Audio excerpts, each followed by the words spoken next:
Friends, स्वागत आहे तुमचं माझ्या युट्यूब चॅनलवरती. चला तर आज आपण बनवणार आहोत कच्च्या दुधापासून वड्या. तर त्यासाठी आपण सर्वप्रथम दूध, त्यामध्ये चवीनुसार साखर टाकलेली आहे, इलायची टाकलेली आहे बारीक पावडर करून.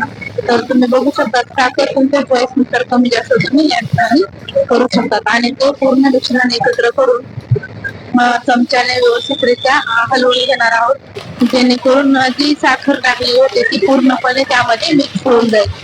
तर पूर्णपणे हलवून घेतलेलं मिश्रण जे आहे दुधाचं, तर ते फक्त दूध आता आपण इकडे त्यामध्ये एकही कण साखरेचा राहणार नाही याची आपण दक्षता घेणार आहोत.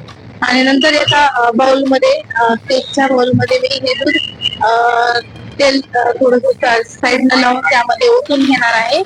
आणि त्या एका पातेल्यामध्ये थोडीशी पाणी ओतून थोडस त्यामध्ये एक नेट टाकून घेतले आहे आणि ते बाउल आपण आता त्यामध्ये ठेवून घेणार आहोत. पाण्याचं प्रमाण हे थोडस जास्त प्रमाण घ्यायचं आहे खाली, जेणेकरून आपल्या मध्ये दूध ठेवलं आहे त्याला व्यवस्थितरित्या वाफ येईल. तर तुम्ही बघू शकता अशा पद्धतीने मी दूध या 1 kg जे माझं टीन होतं केकचं, त्यामध्ये मी हे दूध ओतून घेतलेलं आहे. आणि अशा पद्धतीने यावरती इलायची वगैरे दिसत आहे, ते तुम्ही बघू शकता.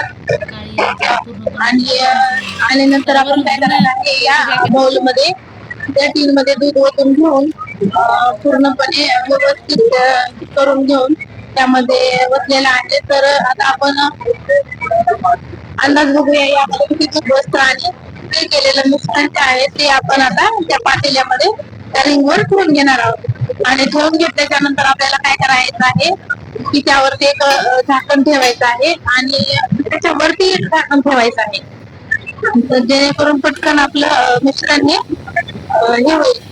बघू शकता तुम्ही अशा पद्धतीने थोड्या वेळाने तुम्हाला चेक करून घ्यायचं आहे. आणि लक्षात येईल तुमच्या की बाबा किती वेळ लागतो याला चेक करून घेण्यासाठी. तर रेडी मिश्रण पाहण्यासाठी आपल्याला काय करायचं आहे, एक नाईफ घ्यायची आहे आणि ती नाईफ त्यामध्ये चेक आउट करण्यासाठी घालायची आहे. तर या ठिकाणी आपण चेक आउट करण्यासाठी घालायला घेतली आहे, तर आपली पूर्णपणे नाईफ क्लीन निघाली आहे या ठिकाणी.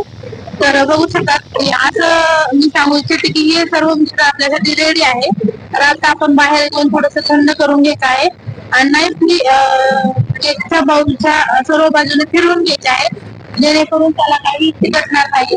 आणि नंतर आपण काय करायचं आहे, त्याचे स्क्वेअर मध्ये छोटे छोटे काप बनवायचे आहेत. तर काप बनवून झाल्याच्या नंतर तुमच्या चॉईसनुसार तुम्ही छोटे किंवा मोठेही काप बनवू शकतात, पण खूप छान असे याची टेस्ट लागते. तुम्ही कधी बनवले का? आणि हो, जर बनवलं असेल तर तेही नक्की कॉमेंट करून सांगा. आणि टेस्ट म्हणायचं झालं तर टेस्ट एक नंबर होती, खूप छान होती. तर तुम्ही अशा डिशेस बनवता का, तेही मला या ठिकाणी तुम्ही कमेंट करून सांगा. आणि बघू शकतात आपल्या या ठिकाणी पूर्णपणे या वड्या झालेल्या आहेत. तर त्याचा मी फायनल लुक तुम्हाला दाखवते. त्याआधी तुम्ही आमच्या चॅनलवरती जर नवीन असाल तर एक चॅनलला सबस्क्राईब करा, एक लाईक करा आणि शेअर करायला विसरू नका. आणि बघू शकता तुम्ही छान अशा प्रकारे इथे पूर्णपणे आपली, मला हाताला पळत होतं तरी देखील मी तुमच्यासाठी इथे दाखवण्याचा प्रयत्न केला. अशा रीतीने छान वड्या होतात. श्री स्वामी समर्थ. नक्की ट्राय करा.